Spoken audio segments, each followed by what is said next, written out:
Away they go then. Now, the roads will be a little bit more slippery because there's been no rain for 3 weeks. You get a sort of build-up of oil and other things on road surfaces when you get a long period of warm, dry weather. Let's hope that doesn't create any problems on the corners. Dagino testing them now, though. Single file. Kimeli in second place. Jan Schrubb in third. Another slight uphill here. There are some undulations on this course. We're 16 minutes in, so they've made the turn, I think, at halfway. Kimeli now pushing to the fore from Dagino. They're really racing here. This is aggressive running too, and the gaps are going to widen. Yeah, he was invited. Dagino's looked to his side and said, please come through. It's not the first time that he's signalled to Ishak Kimeli to take a turn on the front. He looked to his shoulder, and Kimeli feels that he can take on the offer laid down by the Frenchman to try and push forward. There it is, 13.50 at 5k. It is quick. Obviously at 27.40 if they maintain that tempo. Dagino and Schrubb, this trio locked together. Now, I don't think it's going to become a cat and mouse affair and they'll slow. I think it's a case of who can last this long surge, last best, and survive the best this long surge towards the finish line.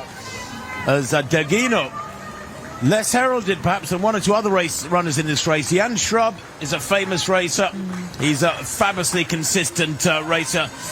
Man who is a doctor is Jan Schrubb at the University of Lorraine. He completed his studies and he looks comfortable, doesn't he, Shrubby? A little glance over there at Kimeli, and I think he's in control. Yeah, I think we just see the stat flash up there about his cross-country victory in Brussels 2 years ago now, and he played very similar tactics. He's a very intelligent racer, and you can see him still looking to the side. He's been invited to lead on a number of occasions, and only once has he picked it up, and very quickly he dropped back. I think this is playing into the hands of Jan Schrubb, but we have seen the inspiration that being on home soil could bring, and Ishak Kimeli is still there and gritting his teeth. Charlie Wheeler is not in shot, by the way. I don't know why he's come up on that caption. There's the two Frenchmen, Dagino and Schrubb.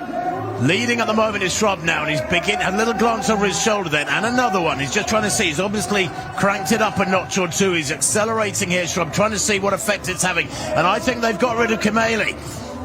Kimeli, the Belgian, in third place, may well get an individual medal, but he's struggling here, and a little nervous glance over his shoulder there tells a great deal. But Schrubb it is who's trying to kick away from Dagino. This the battle, a domestic battle, 300 metres to run.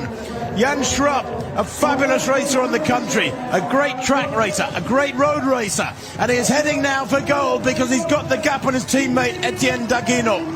Look at this from Jan Schrubb, winding it up all the way, continually accelerating, and he still looks relaxed. This has been a masterclass from him. He's executed this supremely. And after the goal of Jimmy Gressier yesterday in the half marathon for France, the French colours are going to be first across the line once more. Look at the crowds here. To the southern end of the city of Leuven, the locals have come out in their thousands to support these races, and it looks quite magnificent despite the drizzle. He will be the winner of the inaugural European Running Championships 10-kilometre road race. Jan Schrubb makes it gold for France, and Dagino makes it 1-2 again, as was the case yesterday for France in the half marathon. That is brilliant for the French squad, and with 3 to score, surely they are the favourites for the team title as well.